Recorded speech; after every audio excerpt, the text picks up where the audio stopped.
Salmo 42. Oremos. Senhor, nosso Deus, nosso Pai, em nome de Jesus te agradecemos, Senhor, por mais esta oportunidade que o Senhor nos concede de estarmos, Senhor, aqui podendo fazer nesse momento essa transmissão, meditando um pouco na Tua Palavra, Senhor. Nos ajuda, nos abençoa, nos dá graça, nos capacita, Senhor, a transmitirmos a Tua Palavra, para que o Teu nome seja glorificado, Senhor. Continua conosco, nos abençoando a cada um dos que nos assistem nesse momento, que participam conosco dessa transmissão, daqueles que estarão assistindo posteriormente também, abençoa, guarda o teu povo, Senhor, livra do mal, livra de enfermidade, abençoa, Senhor, a tua igreja, dá graça, Senhor, para os teus servos, abençoa a nossa nação também, abençoa, Senhor, guardando, livrando de todo mal, repreendendo esse mal contra a nossa nação, contra os demais países também.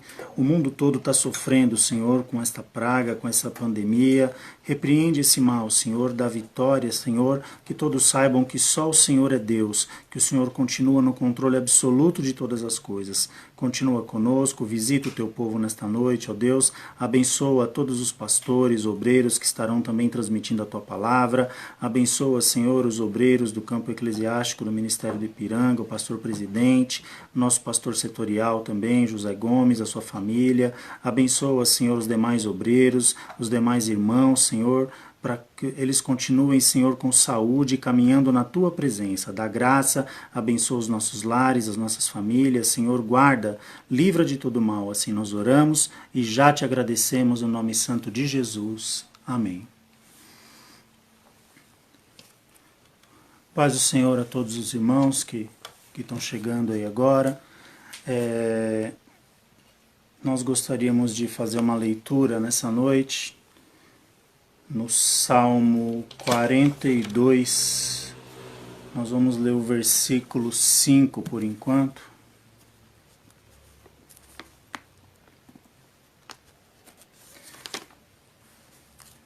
Salmo 42, versículo de número 5, e depois eu vou ler também o de número 11, que os dois tratam mais ou menos aí do mesmo assunto. Diz assim: Por que está abatida, ó minha alma, e por que te perturbas em mim? Espere em Deus, pois ainda o louvarei na salvação da sua presença. E o versículo 11 do mesmo Salmo 42 diz: Por que estás abatido, ó minha alma, e por que te perturbas dentro de mim? Espere em Deus, pois ainda o louvarei. Ele é a salvação da minha face e o meu Deus. Amém? Esses dois versículos que falam praticamente a mesma coisa, né? Fala sobre aflição de alma, porque estás abatida, ó minha alma. E nós estamos vivendo dias e muitas pessoas estão com as suas almas abatidas, com suas almas temerosas, com suas almas angustiadas ou aflitas, não é? Pessoas ansiosas, pessoas que estão aí sofrendo por conta de toda essa situação, muitas até deprimidas, não é? E tudo isso gera um problema, gera uma tristeza, gera uma incerteza, e nós queremos falar um pouquinho sobre essa questão hoje, né? E a gente tem, assim, bastante relatos na Bíblia de pessoas que sofreram com esse tipo de problema. E um clássico, né, que a gente sempre vem à mente quando fala sobre a alma estar abatida, sobre uma situação deprimida, uma situação de angústia, de tristeza, de preocupação excessiva, nós lembramos do profeta Elias. Elias, ele foi um homem extremamente corajoso. Nós lemos lá no primeiro livro de Reis, né? Eu vou até abrir aqui a Bíblia para me falar certinho. No primeiro livro de Reis, capítulo 19, no capítulo 18, Elias, ele ali enfrenta 450 profetas de Baal. A maioria dos irmãos conhecem a história, conhecem a passagem. um homem que ali sozinho se dispôs a enfrentar 450 profetas de Baal, e Deus ali lhe deu vitória. E Elias, ele mata esses 450 profetas de Baal a fio de espada. E no capítulo 19 nós vemos ali um triunfante Elias, um vencedor Elias, um homem até aqui de sucesso na sua empreitada, se depara com uma situação totalmente diferente. Elias, ele é ameaçado por Jezabel, né? Nós podemos ver no capítulo 19, no começo do capítulo 19, a Bíblia fala que Jezabel, ela faz uma ameaça a Elias por ele ter matado ali os profetas de Baal, e ela manda um mensageiro a Elias dizendo que ele seria morto, né, porquanto aconteceu essa situação dele ter matado os profetas de Baal, que no dia seguinte ele estaria morto como os profetas de Baal tinham morrido, não é? Ele recebe uma ameaça de Jezabel. Jezabel, ela era rainha, né, de Israel na época, era esposa de Acabe, e quando Elias se depara com essa situação, a reação de Elias, humanamente falando, foi surpreendente, porque um homem que havia acabado de lutar contra 450 profetas de Baal e vencê-los, ele se sentiu acuado diante da ameaça daquela mulher, da ameaça de Jezabel, e ele foge. Elias foge, não é? E quando nessa fuga ele para num certo lugar e a Bíblia diz que ele deseja a morte. Então veja a rapidez e como ele sai de um, vamos dizer assim, se a gente traçasse aqui um gráfico, né, de um ponto alto de vitória, de conquista, de sucesso, ele despenca lá embaixo numa situação de medo, angústia, de depressão, onde ele chega até perder a vontade de viver. E muitas vezes nós vemos pessoas passando por situações assim, não é? Às vezes, talvez até muitos de nós já enfrentamos situações desse tipo. Em um momento quando estávamos ali felizes, alegres, caminhando na presença de Deus, e de repente acontece alguma situação que nos coloca para baixo e nós nos entristecemos, desanimamos na caminhada e por vezes chegamos até a perder a vontade de viver, né, como Elias fez aqui.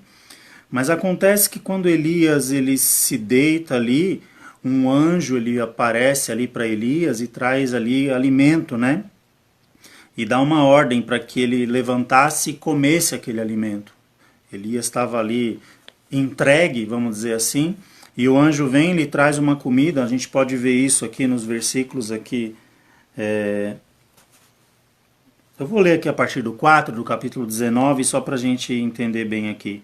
E ele se foi ao deserto, né, depois que ele foi ameaçado por Jezabel, caminho de um dia, e veio e se assentou debaixo de um zimbro, e pediu em seu ânimo a morte, e disse: já basta, ó Senhor, toma agora a minha vida, pois não sou melhor do que meus pais. Veja que Elias ele deseja a morte, ele chega até a orar a Deus pedindo para que ele morresse, para que Deus o levasse, porque ele já não queria mais aquela situação na vida dele. E no versículo 5 diz: e deitou-se e dormiu debaixo de um zimbro, e eis que então um anjo tocou-lhe e disse: levanta-te e come. E olhou, e eis que à sua cabeceira estava um pão cozido sobre as brasas e uma botija de água. E comeu e bebeu e tornou a deitar-se.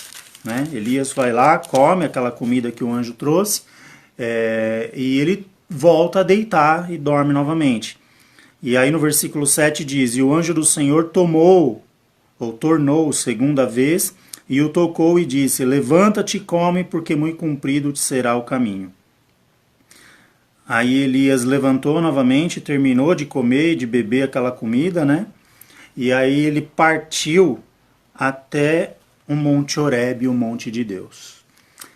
É interessante que muitas vezes quando nós estamos nessa situação de tristeza, de angústia, essa situação de depressão, né?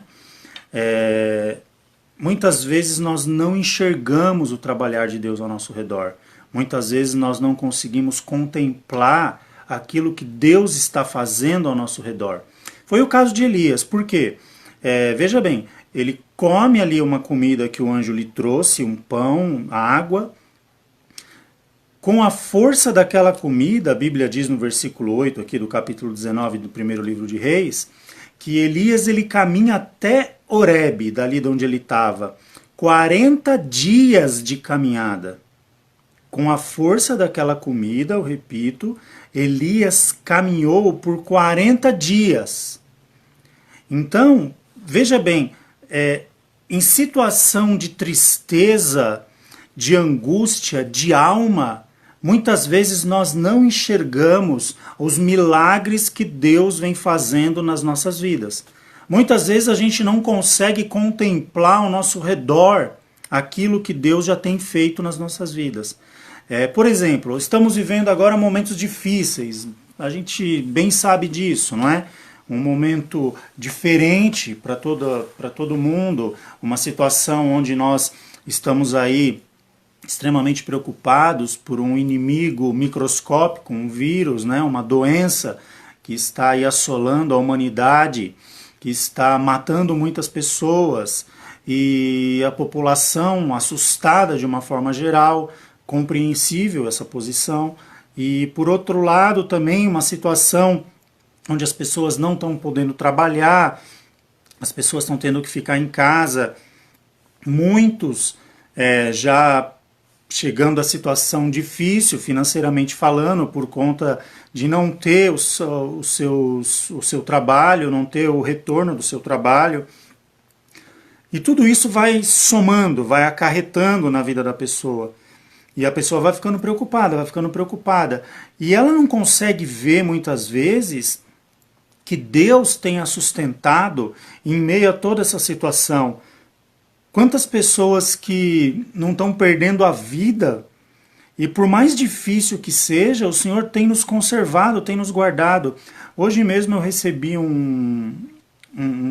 uma mensagem, né? Me enviaram uma mensagem com algo escrito ali, uma foto, falando sobre a morte do presidente do Banco Santander. A filha desse presidente fez uma declaração, né? E ela dizia alguma coisa parecida com isso, mais ou menos assim, que eles, apesar de serem uma família milionária, né, uma família que não faltava recursos financeiros, porque o pai dela era o presidente do Banco Santander, ele morreu por conta do coronavírus, né, do Covid-19, buscando algo que é de graça para todo mundo. Ele buscava o ar.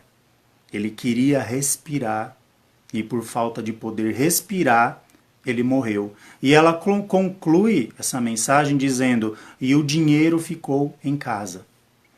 Então, muitas vezes, quando nós nos entristecemos, nós deixamos de ver aquilo que Deus tem feito ao nosso redor. Quando olhamos para os nossos familiares, para os nossos e nós podemos contemplar todos com saúde no meio dessa situação difícil, quando nós podemos ter aqui as nossas casas, nós estamos em casa, querendo ou não, numa situação confortável, pela misericórdia de Deus, Deus tem provido alimento para nós, não tem faltado comida na mesa. Então veja que, por mais difícil que a situação seja, nós precisamos enxergar tudo aquilo que Deus tem feito ao nosso redor. Mas o problema de quando a nossa alma fica angustiada ou ela se entristece demais, nós deixamos de contemplar aquilo que Deus tem feito. Imagina Elias, veja a sequência de milagres que ele não percebe. Ele está ali debaixo de um zimbro, né, desejando a morte por conta da ameaça de Jezabel. Um anjo do Senhor vem servir Elias. Veja, começa a ver a sequência de milagres. O anjo vem, traz pão, traz água, diz para ele levantar e comer, que o caminho seria longo. Elias vai lá, come um pouco, toma um pouco, deita de novo e volta a dormir. Aí o anjo vai lá, toca nele outra vez, levanta Elias, porque o caminho é longo. Aí Elias vai lá e come aquele pão, toma aquela água, e a Bíblia diz que com a força daquele alimento, Elias caminha 40 dias até Horebe. Ou seja, sempre quando a pessoa entra numa situação de angústia, de tristeza ou de depressão, um dos primeiros pensamentos que vem à sua mente é se Deus verdadeiramente é com ela, é se Deus verdadeiramente é na vida dela, é se Deus está contemplando aquele momento que ela está vivendo.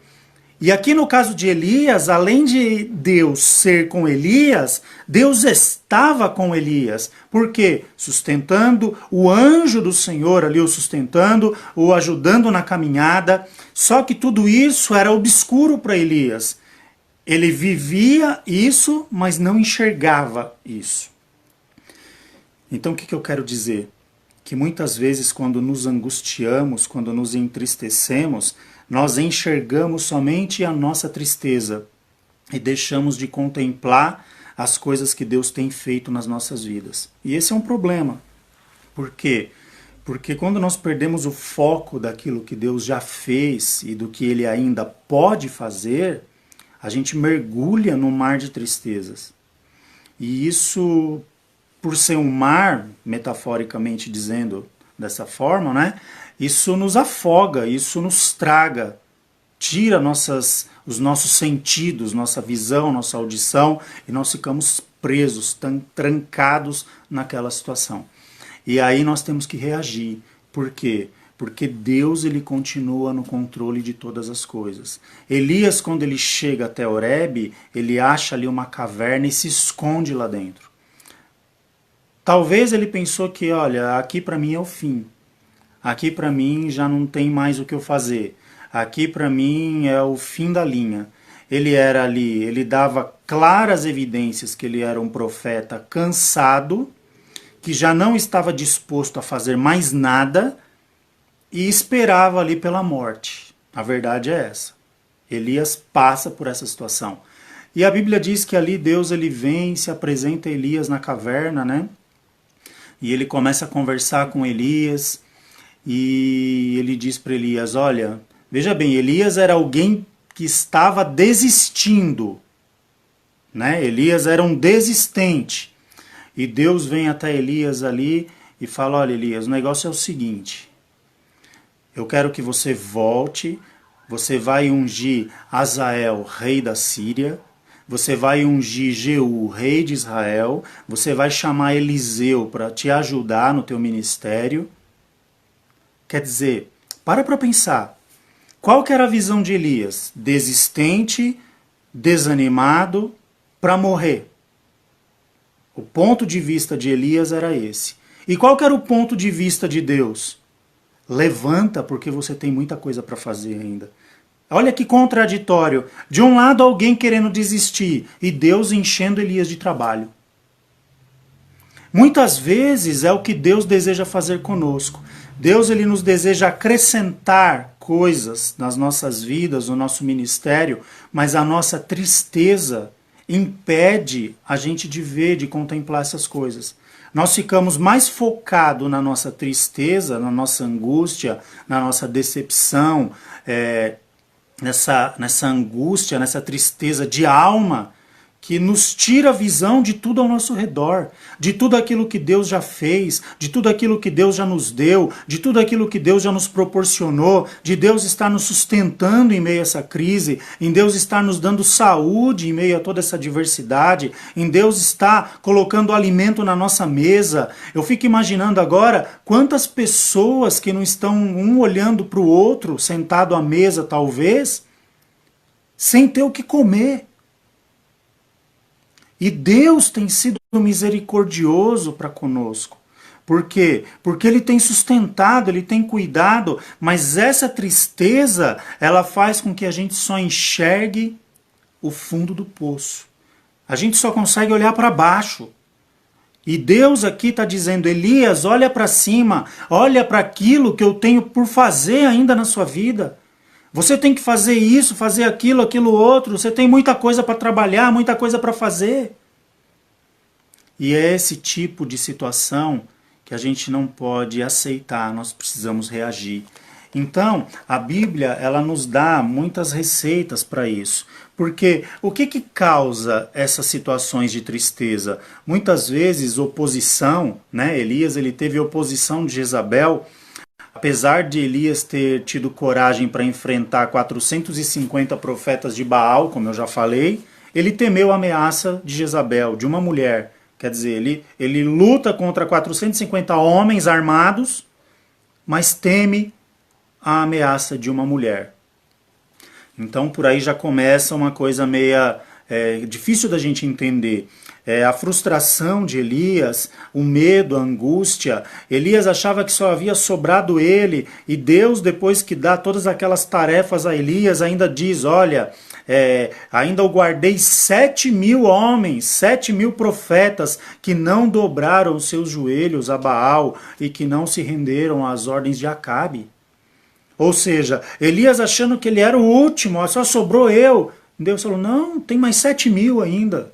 Quer dizer, Deus, ele sempre tem algo novo para nós. Deus, ele sempre tem uma situação nova para nós. E sabe como é que foi o fim de Elias? Como que Elias, ele é tirado daqui? Ele é arrebatado. A Bíblia diz que carruagens de fogo vêm e tomam Elias ali e o levam para o céu.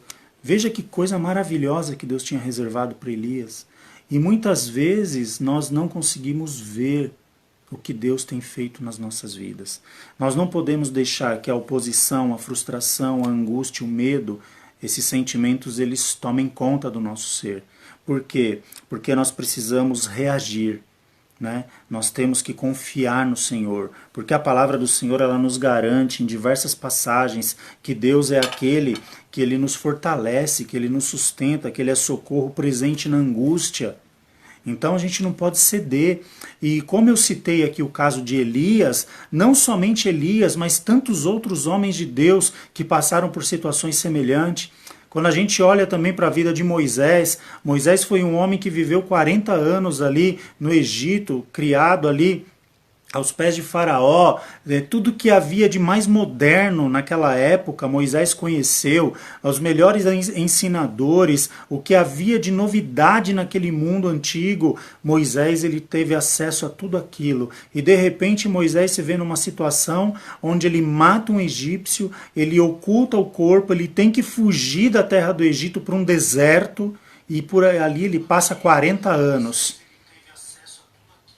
E 40 anos ele fica nessa situação, e aí depois ele aprende com Deus. Foi necessário aquela situação para que ele fosse usado por Deus mais para frente, ali para ser o libertador de Israel na terra do Egito. Se alguém virasse para Moisés lá no deserto e dissesse para ele assim, Moisés, Deus ainda tem uma obra na sua vida, será que Moisés ia acreditar? Será que aquela situação que Moisés estava vivendo ali, ele ia poder imaginar que Deus ainda faria algo grandioso através da vida dele? Muitas vezes a situação de angústia, de medo, faz com que a gente não contemple mais aquilo que Deus tem para fazer nas nossas vidas. E a Bíblia diz, né, eu já falei até desse versículo há poucos dias atrás, que nós, com sabedoria, nunca diríamos que os dias passados foram melhores do que os que estão por vir. Porque quando nós falamos dessa forma, nós condenamos o nosso futuro. É como se nós falássemos assim, olha, Deus, ele não é poderoso para fazer eu viver dias melhores do que eu já vivi. E não é verdade. Deus, ele é poderoso para te surpreender e para fazer muito além daquilo que você espera que ele faça. Então a gente precisa aprender a confiar no Senhor, a reagir, a buscar Deus de verdade, a andar na presença de Deus, não é? Então nós vemos aqui que muitas vezes nós ficamos buscando culpados para os nossos problemas. Jó passou por isso. Se a gente lê ali o capítulo 19 de Jó, Jó, quando ouve a acusação dos seus amigos, ele fica se lamentando e buscando culpados. E ele chega até sugerir que Deus era culpado por aquilo que ele estava vivendo, lá no versículo 21. Então, nós vemos o quê? Que muitas vezes, ao invés de ficarmos procurando culpados, a melhor coisa que nós podemos fazer é reagir. E como que nós vamos reagir? É confiar firmemente no Senhor. Porque a nossa vida, ela pertence ao Senhor. A nossa vida, ela está posta no Senhor. Quem aqui que consegue imaginar quanto tempo nós temos ainda de vida? Independente de vírus, independente de pandemia, não se morre só por causa do vírus, não se morre só por causa de pandemia. Então, o que a gente precisa fazer? O que Deus nos ensina, na verdade? O que Jesus ensina para nós? A nós vivermos a nossa vida no hoje. Jesus não ensina dessa forma lá no Sermão do Monte, né? Até na oração modelo que Jesus nos deixa do Pai Nosso, o pão nosso de cada dia nos dá hoje. Muitas vezes nós ficamos angustiados, preocupados com o que vai ser lá na frente, e Deus ele está olhando para nós e querendo saber o que nós vamos viver no hoje. Porque existe aí um ditado que diz que o homem gasta a sua vida trabalhando para enriquecer e depois que ele envelhece, ele gasta a sua riqueza para cuidar da saúde. Ou seja, ele projeta a vida no futuro, não vive o presente, e depois do futuro ele não desfruta porque comprometeu toda a saúde em busca de riqueza. Aí não aproveita nem o futuro, nem as riquezas, porque tem a saúde comprometida. Então a Bíblia nos recomenda: viva o dia de hoje, seja feliz hoje, valorize o seu dia de hoje, porque amanhã pertence a Deus. Eu vou saber se eu vou estar aqui amanhã? Nós vamos saber se nós estaremos aqui amanhã? Então nós precisamos se preocupar, viver o dia de hoje. Eu não estou falando aqui de não ter sonho, de não ter projeto, não é isso. Eu estou falando aqui sobre situações que tiram a nossa paz em relação ao amanhã. As incertezas, as aflições, as angústias. Então nós precisamos viver de uma forma onde nós entregamos de fato a nossa vida a Deus. Eu tenho falado aqui desde o princípio que começamos a fazer essas lives, né, que a gente já não pôde mais estar indo ali fisicamente à igreja, ali no templo em si, que a nossa vida pertence a Deus e que nós vivemos para glorificar a Deus. E se for o momento de partirmos, ou se assim Deus quiser, eu acredito que Paulo, não é? Olha, para mim o viver é Cristo e o morrer é lucro. Se Deus me levar, eu estou no lucro. Por quê? Porque eu alcancei meu objetivo. Agora, enquanto eu continuar aqui, eu vou viver. A vida é um dom, é uma dádiva de Deus para nós. Então nós precisamos viver o dia de hoje. E a gente precisa procurar projetar o nosso dia de hoje de uma forma mais feliz. Porque nós ficamos projetando o amanhã, esquecemos do hoje para projetar algo incerto. Para pensar e ver se isso não é, né, confuso, chega a ser louco uma situação dessa. Por quê? Porque nós precisamos focar no dia de hoje. Eu tenho que ser feliz hoje. Se amanhã eu pensar da mesma forma, eu vou ser feliz amanhã. E subsequentemente desta forma, no final das contas, eu vou chegar a um resultado, a uma estatística. Eu tive uma vida feliz. Agora, se eu jogar a minha projeção de felicidade sempre para frente, o hoje passa e eu faço uma projeção de felicidade lá na frente, que eu corro o risco de não alcançar por N motivos. Talvez por falta de saúde, por falta de dinheiro, pela perda de um ente querido ou por qualquer outra situação adversa que está fora do meu controle. Então nós precisamos focar que a nossa vida pertence a Deus. Confiar firmemente no Senhor. O Senhor é a rocha da minha salvação. O Senhor é o meu escudo. O Senhor é a minha fortaleza. A quem temerei? Paulo diz lá em Romanos 8, não é? A partir ali no finalzinho de Romanos 8, nem a morte, nem a tristeza, nem a profundidade, nem a dor. E ele cita ali uma série de situações e conclui: nada pode nos separar do amor de Deus que está em Cristo Jesus. Se Deus te ama, se Deus te chamou para ser amado dele, por que viver uma vida angustiada, sendo que Deus tem cuidado de nós? Eu digo por mim, quantas vezes aqui em casa nós passamos situações difíceis e quando a gente olha, passou, Deus tirou. Quantas vezes situações que a gente não sabia o que fazer no dia seguinte em relação ao trabalho. Quantas situações que nós passamos de parar para observar e falar, meu Deus, o que vai ser a semana que vem? E Deus, de uma forma ou de outra, Ele proveu e nós estamos aqui. E eu tenho certeza que na vida dos irmãos também não é diferente. Deus, Ele tem provido, Ele tem sustentado, Ele tem dado livramento, Ele tem entrado com providência na hora certa, Ele tem dado saúde. Então a gente não pode entrar nessa situação de tristeza, de angústia, de abatimento de alma, para que a gente não perca a visão de Deus na nossa vida, para que a gente não perca a visão daquilo que Deus tem feito, o que Ele já fez e o que Ele tem feito na nossa vida. Às vezes a gente não enxerga o que está ao nosso redor. Olha para você agora e vê a situação de muitas pessoas por aí.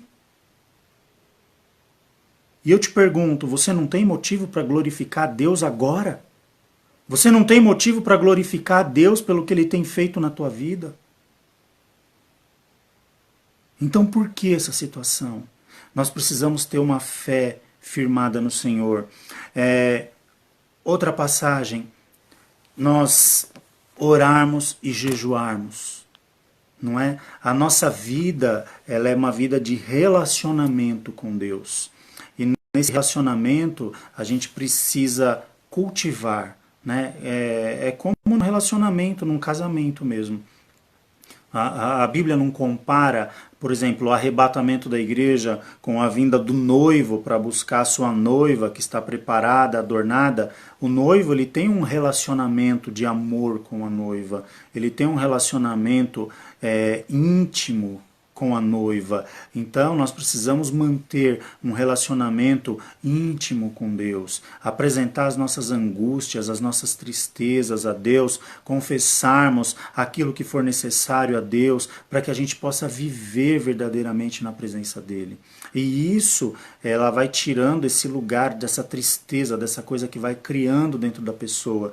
Esse relacionamento, ele preenche espaços dentro do nosso peito, do nosso coração. Então a gente precisa ter essa prática, não é? E entregando a nossa vida e o nosso futuro a Deus. Tem uns versículos que são bem conhecidos, não é? Mas eu vou ler aqui alguns, só para a gente embasar isso que a gente está falando, para a gente já caminhar para o fim. Então veja bem, Isaías 53, 4 e 5. Eu vou ler aqui.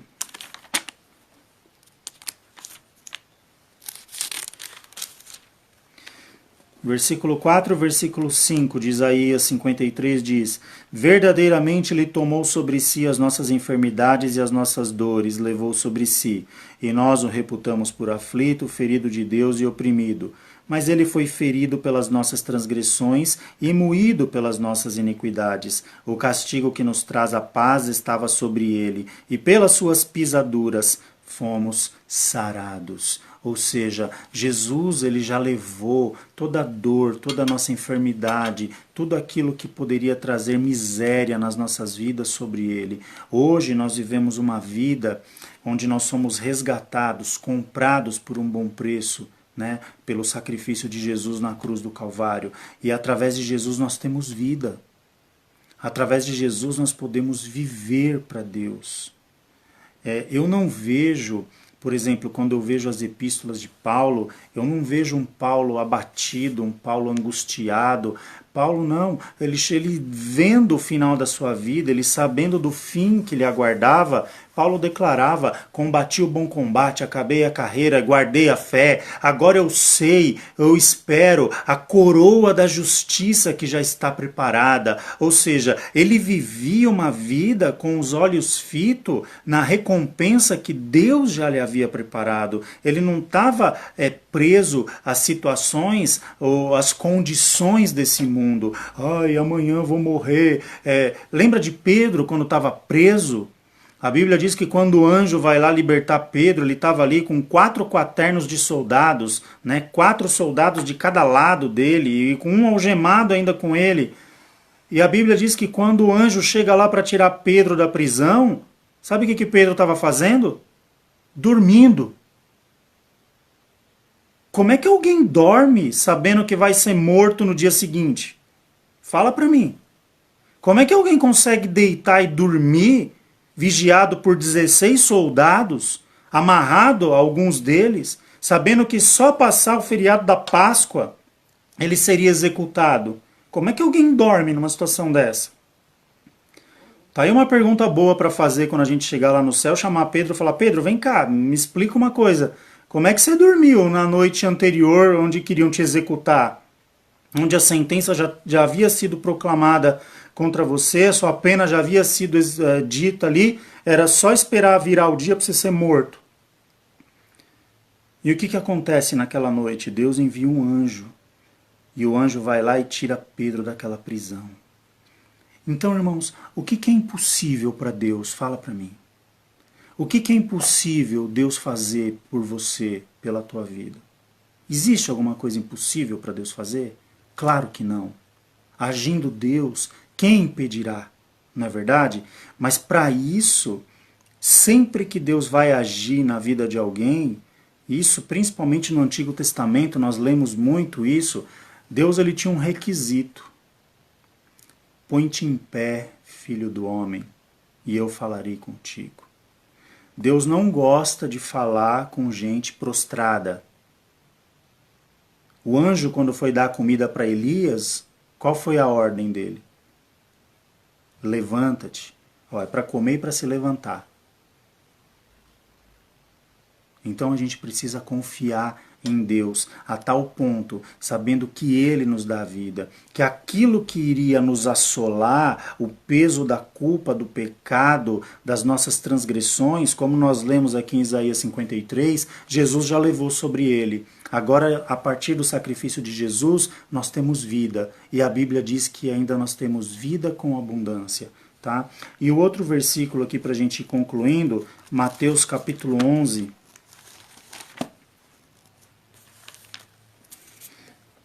versículos, aqui eu vou ler a partir do o 28, o 29 e o 30. Olha, uma passagem muito conhecida também, mas é bom a gente sempre fazer menção. Mateus 11, 28.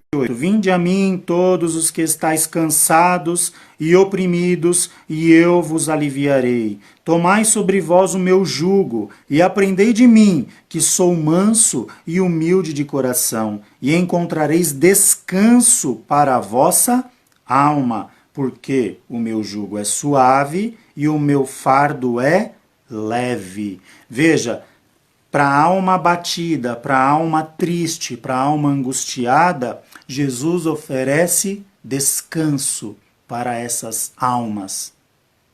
Através de quê? Confiar no Senhor. Vinde a mim, confia em mim. E aqui nós vemos, ó, o Senhor, porque o meu jugo é suave e o meu fardo é leve.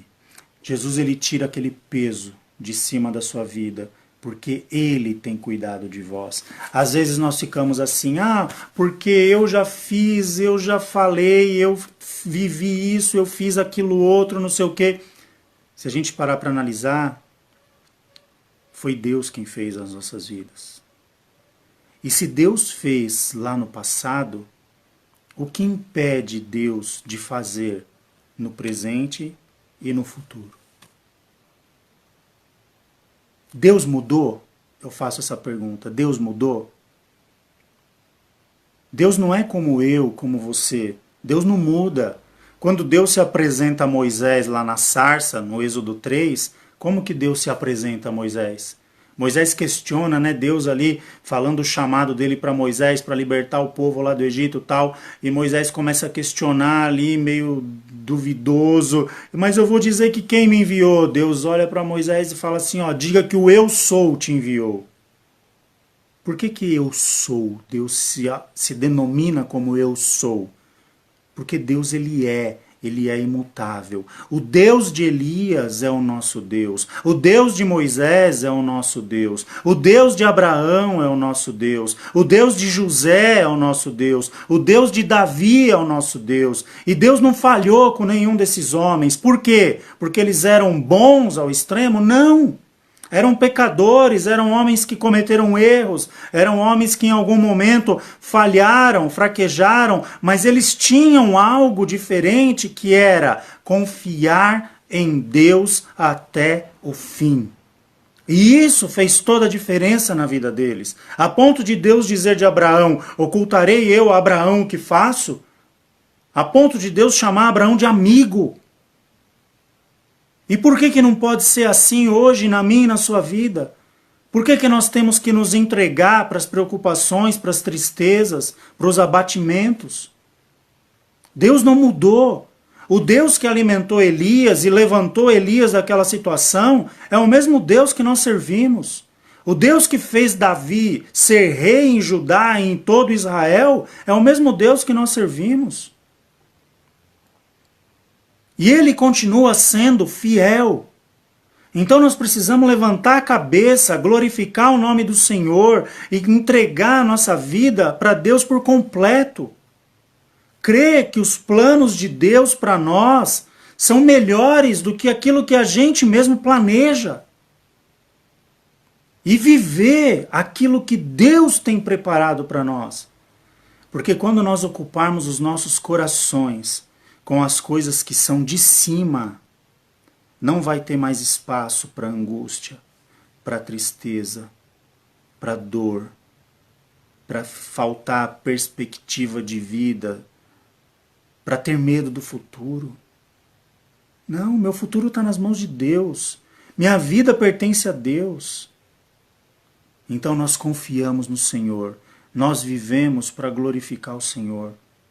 Nas nossas vidas, nas nossas ações, nas nossas atitudes e reconhecermos que tudo vem das mãos dele. Amém? Então vamos caminhar dessa forma. Tira essa tristeza do coração, tira essa angústia do coração. Fique sabendo que nosso Deus é aquele que está no controle absoluto de todas as coisas e ele pode fazer muita coisa nova ainda na minha e na tua vida. O Senhor, ele é novidade de vida. Deus, ele é uma fonte inesgotável para todos nós. E ele pode nos surpreender a cada dia. Eu te convido agora para você olhar ao teu redor e ver o que Deus já tem feito na sua vida. Dá uma olhadinha para o teu redor.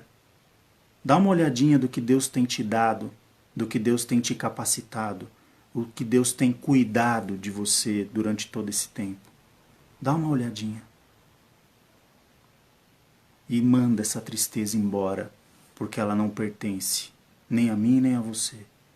Nós temos um Deus que ele nos dá, nos concede alegria, vida. Tem um versículo que diz, né? A alegria no Senhor é a nossa força. E quando a alegria vem do Senhor, ela não está ligada às circunstâncias que nós vivemos. É uma alegria que a gente não explica. Nós recebemos essa alegria de Deus e nós vivemos dessa forma. Mas está difícil, e está a situação de pandemia, e está a situação de crise, e está dificuldade no trabalho. Existe tudo isso, a nossa circunstância, mas o Senhor nos concede vida. E a vida de Deus é alegria para nós, na nossa alma. Então vamos glorificar a Deus, vamos aprender a viver glorificando a Deus. Nós louvamos a Deus pelo que Ele faz e o adoramos por quem Ele é. Amém? Deus abençoe os irmãos, nós vamos estar orando agora.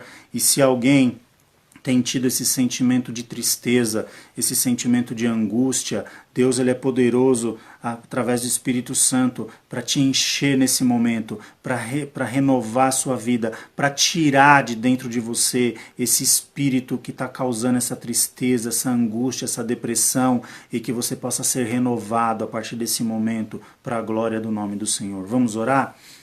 Senhor nosso Deus, nosso Pai, em nome de Jesus, Senhor, nós te agradecemos porque Tu és um Deus que continua cuidando do Teu povo. O Senhor não mudou, o Senhor continua o mesmo, o Senhor continua nos dando graça, nos concedendo vida e vida com abundância, Senhor. Ajuda-nos, Senhor, a enxergar aquilo que o Senhor tem preparado para cada um de nós, Senhor, a podermos contemplar a Tua obra nas nossas vidas, a aprendermos a glorificar o Teu nome no dia de hoje, não fazermos as nossas projeções somente para o amanhã, mas aprendemos a viver hoje na Tua presença, a glorificar o Teu nome no dia de hoje, porque hoje é o dia que o Senhor fez. Alegremo-nos e regozijemo-nos nele, porque é o dia que o Senhor tem preparado para nós vivermos.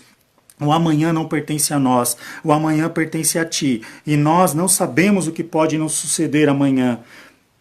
Mas nós sabemos que hoje nós vivemos na Tua presença, nós caminhamos na Tua presença, nós andamos, Senhor, de acordo com o Teu querer e com a Tua vontade, e que a partir deste momento o Teu Santo Espírito possa estar enchendo os corações, alegrando os corações, Senhor, repreendendo toda tristeza, todo espírito de angústia, de tristeza, que saia das vidas em nome de Jesus, que caia por terra em nome de Jesus, para que a alegria, Senhor, vinda de Ti, para que a paz vinda de Ti possa, Senhor, transbordar nas nossas vidas. Nos ajuda, Senhor, nos enche do Teu Espírito, purifica-nos, Senhor, e seremos puros, limpa-nos para que sejamos limpos, Senhor, ajuda-nos nesta caminhada, para a glória do Teu nome. Sabemos que estamos vivendo os tempos difíceis, mas nós sabemos que o Senhor é aquele que possui o controle absoluto de todas as coisas. Dá graça, dá vitória para o Teu povo, Senhor. Continua dando uma noite na Tua paz. Guarda, livra de todo mal. Abençoa a Tua igreja. Protege, Senhor, o Teu povo. Senhor, dá saúde para os Teus filhos. Livra os Teus filhos do mal, de enfermidade. Não deixa faltar, Senhor, a provisão,